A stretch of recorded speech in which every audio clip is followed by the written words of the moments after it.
Orange, I mean পুরো পাকা পাকা অরেঞ্জ। আই মিন অরেঞ্জ পাকলে তো সেটার কালার অরেঞ্জই হবে, না হলে গ্রিন থাকে। আর এখানে আন্টি অনেকক্ষণ ধরে ট্রাই করার পর দুটো অরেঞ্জ পেড়েছে আর একটা পেড়ে রাখলো।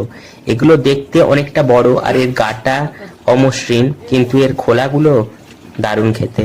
এইবার হয়তো তোমরা অনেকেই বলবে, কেন তুমি আগে কি কখনো অরেঞ্জ খাওনি বা অরেঞ্জ গাছ দেখোনি?